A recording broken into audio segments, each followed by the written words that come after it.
Hello, my dear students. Good morning to all of you. Welcome back to my YouTube channel. So, students, आज हम discuss करने जा रहे हैं vocabularies के ऊपर बेस्ड अपनी पार्ट 2।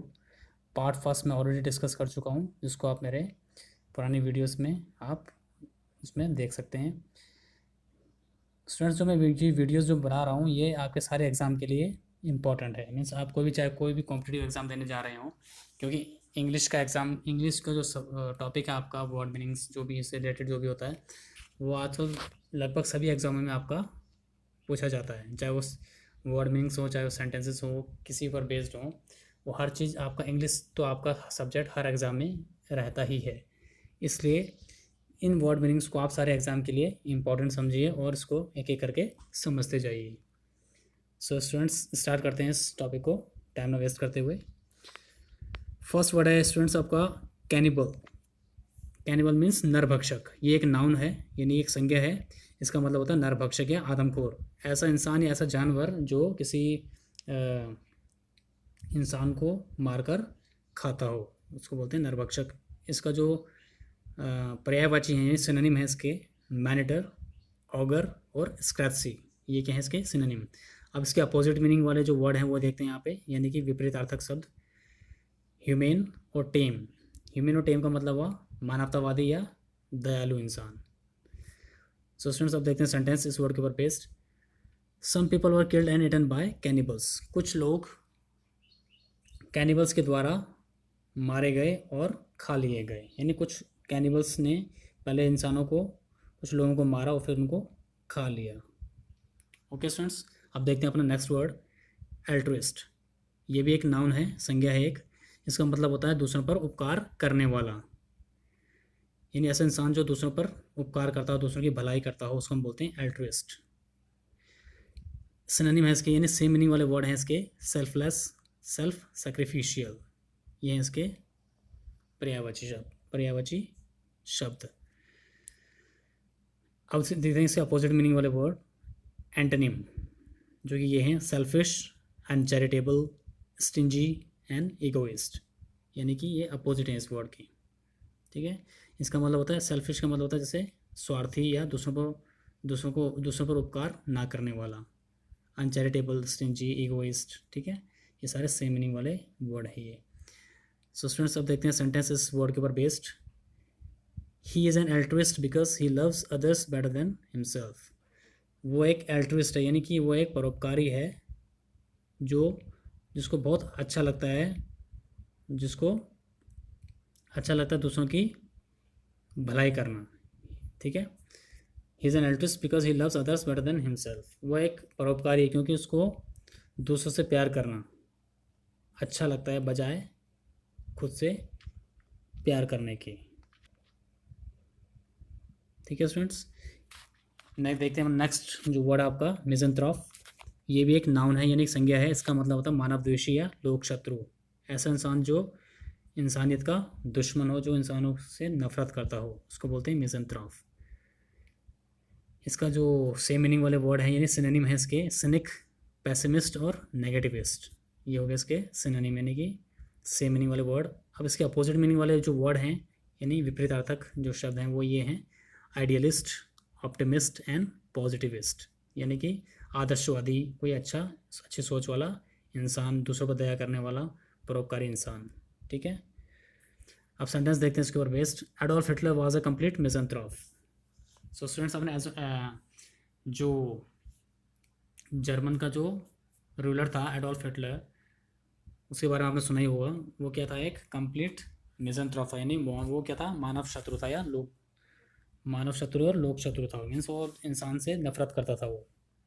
ठीक है, तो सेंटेंस का मतलब क्या हो जाएगा, जो एडोल्फ हिटलर था वो पूरी तरीके से मानव द्वेषी था या लोक शत्रु था, वो दूसरे इंसानों से नफरत करता था। अब देखते हैं नेक्स्ट वर्ड, इनएविटेबल। स्टूडेंट्स, ये है एक एडजेक्टिव, यानी कि विशेषण। जो वर्ड किसी की विशेषता बताता है उसको हम बोलते हैं विशेषण।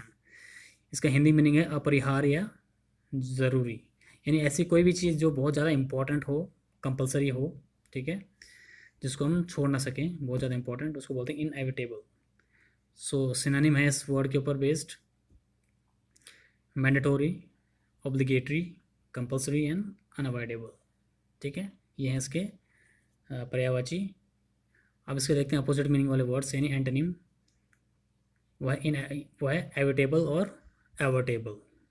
ठीक है, एविटेबल, एवर्टेबल का मीन्स जो ज़रूरी, जो चीज़ें ज़रूरी ना हो। ठीक है, अब स्टूडेंट सेंटेंस देखते हैं इसके ऊपर based. Compromise is an inevitable part of marriage, यानी कि जो शादीशुदा ज़िंदगी का जो कॉम्प्रोमाइज़ जब हम करते हैं, कॉम्प्रोमाइज़ जो होता है वो शादीशुदा ज़िंदगी का एक इम्पॉर्टेंट हिस्सा होता है। यानी कि शादी, किसी की जब शादी होती है तो हमें कुछ ना कुछ कॉम्प्रोमाइज़ करना ही पड़ता है, कि हर किसी को कॉम्प्रोमाइज़, किसी न किसी चीज़ से कॉम्प्रोमाइज़ करना ही पड़ता है उसको। ठीक है, चाहे वो कोई भी चीज़ हो। तो ठीक है स्टूडेंट्स, नेक्स्ट वर्ड देखते हैं यहाँ पे, इनफॉलिबल। इनफॉलिबल एक एडजेक्टिव है, यानी कि विशेषण है एक। इसका मतलब होता है बिना गलती के या अचूक, यानी ऐसे कोई भी काम करना बिना किसी गलती के, एकदम करेक्ट, उसको बोलते हैं इनफॉलिबल। सिनोनिम देखते हैं स्टूडेंट्स इसका, श्योर फायर, फ्लॉलेस, इम्पेकेबल और इनएरेबल। ये हैं इसके पर्यायवाची शब्द। इसके अपोजिट मीनिंग वाले वर्ड्स देखते हैं यहाँ पे, फॉलिबल एंड मिस्टेकेबल। फॉलिबल और मिस्टेकेबल का मतलब हुआ स्टूडेंट्स, यानी कि गलती करना। ठीक है, गलती करने योग्य या गलती करना, गलती होना। सेंटेंस देखते हैं इसके ऊपर based. You are not infallible like me, यानी तुम मेरी तरह इनफॉलिबल नहीं हो, यानी कि मैं गलती बिल्कुल नहीं करता लेकिन तुम गलती करते हो। मैं कोई भी मिस्टेक नहीं करता लेकिन तुम मिस्टेक करते हो। यह है सेंटेंस का मतलब। आप देखते हैं नेक्स्ट सेंटेंस, इनकॉरिजिबल, एडजेक्टिव। ये क्या है? एडजेक्टिव है एक विशेषण, यानी कि विशेषण। इसका हिंदी मतलब है आपका असंशोधनीय या जिसमें सुधार ना हो सके। यानी ऐसी कोई भी चीज़ या ऐसे कोई भी काम अगर जिसमें कोई गलती हो जाती है तो उसको हम सुधार नहीं सकते, उसको हम करेक्ट नहीं कर सकते, उसको बोलते हैं हम इनकॉरिजिबल। अब स्टूडेंट्स इसका देखते हैं सिनोनिम, इरफॉर्मेबल, इरिट्रीवेबल और अनरिकवरेबल। ये हैं इसके सिनोनिम, यानी कि पर्यायवाची। अब देखते हैं स्टूडेंट्स इसके विपरीतार्थक शब्द, यानी कि विलोम शब्द जो होते हैं, अपोजिट मीनिंग वाले वर्ड्स, वो हैं इसके कॉरिजिबल, रिवर्सिबल, करेक्टेबल और रेक्टिफिएबल। इनका मतलब होता है यानी जिसमें सुधार हम कर सकते हैं, ये वो हैं कॉरिजिबल, रिवर्सिबल, करेक्टेबल और रेक्टिफिएबल। सो स्टूडेंट्स इसके ऊपर सेंटेंस देखते हैं एक, इस वर्ड के ऊपर based. The mistake you have done on your OMR sheet is totally incorrigible. So students आपने देखा होगा जब आप एग्ज़ाम देने के लिए जाते हो, यानी जब आप OMR शीट भरते हो, कोई भी एग्ज़ाम आपने जैसे दिया होगा, पहले CTET का दिया होगा या फिर UTT या फिर UPTAT, जो भी एग्ज़ाम आपने दिया होगा उसमें आपने OMR शीट आप भरते ही होंगे इसमें। ठीक है, तो वो जो एग्जामिनर होता है रूम के अंदर, वो आपको पहले ही बता देता है कि OMR शीट के ऊपर कोई भी मिस्टेक यहाँ पे एक्सेप्टेबल नहीं है। मीन्स अगर कोई भी मिस्टेक आप इसके ऊपर करते हो OMR शीट के ऊपर तो वो एक्सेप्टेबल नहीं होगी, आप उसको करेक्ट नहीं कर पाओगे इस मिस्टेक को। तो उसी के ऊपर बेस्ड ये सेंटेंस है यहाँ पे, इसको देखते हैं यहाँ पे। The mistake you have done on your OMR sheet is totally incorrigible, यानी मिस्टेक जो आपने इस OMR शीट के ऊपर की है वो टोटली क्या है? इनकॉरिजिबल है, यानी कि टोटली असंशोधनीय है। यानी मिस्टेक आपने OMR शीट के ऊपर कर दी है तो आप उसको सही नहीं कर पाओगे। ठीक है स्टूडेंट्स, अब देखते हैं अपना अदर वर्ड मीनिंग्स।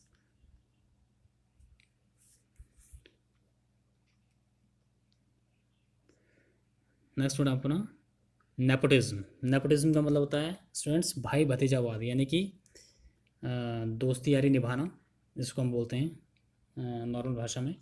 इसके जो सिनोनिम हैं वो ये हैं, फेवरेटिज्म, बायस, वन साइडेडनेस और पार्शियलिटी, यानी कि भेदभाव करना किसी के साथ।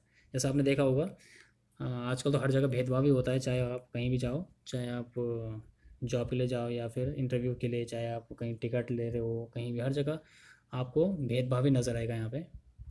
तो ये वर्ड उसी के ऊपर बेस्ड है। ये इसका सिनोनिम है फेवरेटिज्म, बायस, वन साइडेडनेस और पार्शियलिटी, यानी इसका मतलब हो जाएगा वही आपका भाई भतीजावाद। इसके जो अपोजिट मीनिंग वाले वर्ड हैं वो ये हैं students, fairness, unbiasedness, open mindedness and impartiality, यानी कि इससे भेदभाव ना करना, मतलब सबको एकदम बराबर लेवल पर लेकर चलना, सबको एक नज़र से देखना, सबको बराबर नज़र से देखना। ठीक है स्टूडेंट्स, अब देखते हैं सेंटेंस इस वर्ड के ऊपर based. Nepotism in Bollywood industry has force many eminent actors to commit suicide, यानी जैसे कि आपने देखा होगा कुछ टाइम पहले लास्ट ईयर जो सुशांत सिंह राजपूत हैं उन्होंने सुसाइड कमिट किया था। तो बहुत ये बात सुनने में भी आई थी कि वो भाई भतीजावाद का ही शिकार हुए थे, यानी इस नेपोटिज्म का ही वो शिकार हुए थे। ठीक है। तो nepotism in Bollywood industry has forced many eminent actors to commit suicide, यानी इस नेपोटिज्म ने बॉलीवुड इंडस्ट्री के अंदर बहुत जो बड़े बड़े एक्टर्स हैं, एमिनेंट एक्टर्स हैं, उनको सुसाइड करने के लिए फोर्स किया, यानी कि मजबूर किया है। किसने? इस नेपोटिज्म ने। ठीक है स्टूडेंट्स, अब क्लियर हो गया आपको? तो ये था आपका नाउन, नेपोटिज्म था नाउन आपका, यानी संज्ञा। अब नेक्स्ट है आपका वर्ड ऑब्सोलीट। यह है एक एडजेक्टिव, यानी कि एक विशेषण है एक। तो इसका मतलब है आपका अप्रचलित या पुराना। कोई भी चीज़ जो पुरानी हो चुकी हो, जो अब इस टाइम की ना हो, पुराने टाइम की हो, उसको हम बोलते हैं ऑब्सोलीट। तो स्टूडेंट्स आप देखते हैं इसके बेस के ऊपर बेस जो सिनोनिम है, यानी कि सेम मीनिंग वाले वर्ड्स। आउटडेटेड, आर्कैक, एंटिक्वेटेड और सुपर एनुएटेड, ये है इसका, ये इसके पर्यायवाची। अब देखते हैं इसका एंटोनिम, यानी कि अपोजिट मीनिंग वाले वर्ड। वो है current, ultra modern, new fashion और अप टू द मिनट, यानी कि जो चीज़ें इस टाइम की हो, करंट टाइम की, उसको हम बोलते हैं करंट, या फिर latest, ultra modern, new fashion या अप टू द मिनट। ये है आपके एंटोनिम, इस वर्ड के एंटोनिम। तो स्टूडेंट्स अब देखते हैं सेंटेंस इस वर्ड के ऊपर based. The smartphone you have purchased is of obsolete model, यानी कि जो जैसे आप स्मार्टफोन, आप फ़ोन वगैरह ख़रीदते हो, एंड्रॉयड फ़ोन वगैरह या कोई भी वो एप्पल का हो या ब्लैकबेरी का हो, तो आप स्मार्टफोन ख़रीदते हो, तो मान लो आपने स्मार्टफोन ख़रीदा और वो पुराने मॉडल का था। आपने ख़रीद तो लिया, लेकिन वो पुराने मॉडल का ख़रीदा आपने, तो क्या होगा? आपके दोस्त आपकी बेइज्जती भी करेंगे, टांग तो खींचेंगे आप भी, है कि नहीं? आपकी टांग तो वो ज़रूर खींचेंगे, क्योंकि आपने इस टाइम पे पुराना मॉडल ले लिया। तो सेंटेंस भी इसी के ऊपर बेस्ड है यहाँ पे। इसको देखते हैं सेंटेंस को एक बार। The smartphone you have purchase is of obsolete model, यानी स्मार्टफोन जो तुमने लिया है, जो फ़ोन तुमने अभी लिया है स्मार्टफोन, वो पुराने मॉडल का, यानी ऑब्सोलीट मॉडल, यानी वो पुराने मॉडल का है। ठीक है। तो आप ऐसी गलती मत कीजिएगा, आप पुराने मॉडल का कोई भी चीज़ हो उसको लेटेस्ट मॉडल का ही आप लीजिए, ताकि आपके दोस्त, आपके रिलेटिव्स आपकी टांग ना खींच सकें। सो स्टूडेंट्स देखते हैं नेक्स्ट वर्ड, देखते हैं यहाँ पे। नेक्स्ट वर्ड है आपका गलिबल। वो है एक एडजेक्टिव, यानी कि विशेषण, यानी ऐसा इंसान जो आसानी से, ऐसा आदमी जो आसानी से धोखा खा सकता हो, जिसको कोई भी आसानी से धोखा दे देता हो, उसको हम बोलते हैं गलिबल। बहुत ही सीधा साधा इंसान जिसको हम बोलते हैं, क्योंकि सीधा साधा इंसान ही तो धोखा खा सकता है। तेज़ इंसान को धोखा तो कोई भी नहीं दे सकता। तो इसके यहाँ पे जो पर्यायवाची शब्द हैं वो देखते हैं यहाँ पे। Synonym: simple hearted, simple minded, dupable, naive और इनोसेंट, ये हैं इसके पर्यायवाची। अब देखते हैं इसके अपोजिट मीनिंग वाले जो वर्ड हैं।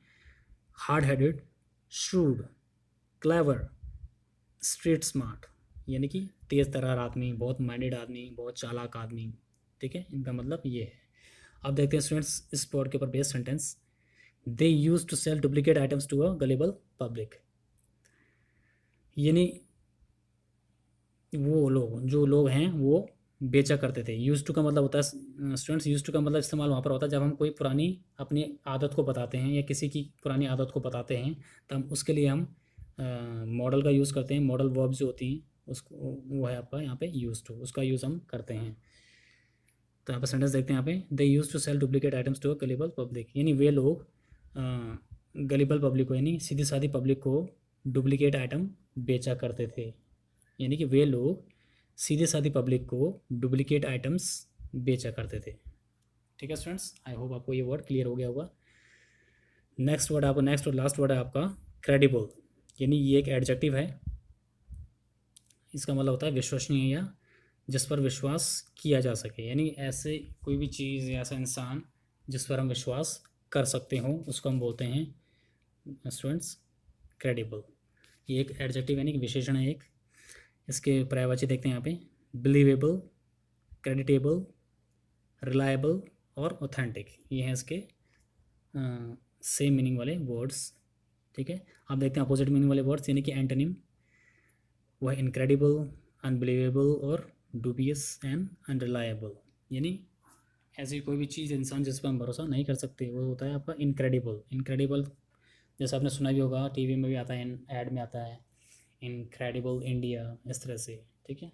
ऐसी कोई भी चीज़ जिस पर हम विश्वास नहीं कर सकते, एकदम अनबिलीवेबल जिसको हम बोलते हैं, ठीक है, अनरिलायबल जो भी होता है।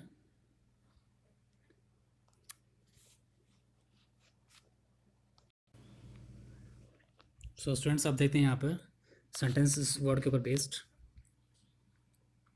Bihar police have received credible information in Sushant Singh Rajput suicide case. यानी बिहार पुलिस ने बहुत ही क्रेडिबल इन्फॉर्मेशन, बहुत ही इंपॉर्टेंट इन्फॉर्मेशन, बहुत ही विश्वसनीय इन्फॉर्मेशन उन्होंने रिसीव की है सुशांत सिंह राजपूत के सुसाइड केस में। तो स्टूडेंट्स आपको पता ही होगा लास्ट ईयर सुशांत सिंह राजपूत ने सुसाइड कमिट किया था, तो उसके ऊपर बिहार पुलिस ने बहुत ही क्रेडिबल इन्फॉर्मेशन उनके सुसाइड के ऊपर मिली है। सो स्टूडेंट्स ये था आपका word meanings, 10 word meanings. I hope आपको ये वर्ड मीनिंग्स, सारे वर्ड मीनिंग्स आपको समझ में आया होगा, क्योंकि मैंने आपको एकदम ईजी वे में आपको समझाया है। सो स्टूडेंट्स अगर आपको ये वीडियो अच्छी लगे तो वीडियो को लाइक कीजिए और चैनल को सब्सक्राइब ज़रूर कीजिए, और उसके बगल में बेल आइकन होगा, उसको भी प्रेस ज़रूर कीजिए, ताकि आने वाली वीडियोस आपको आपके फ़ोन पर बिल्कुल टाइम पर मिल जाएं। ठीक है स्टूडेंट्स, तो मिलते हैं अपने नेक्स्ट वीडियो में। Till then take care.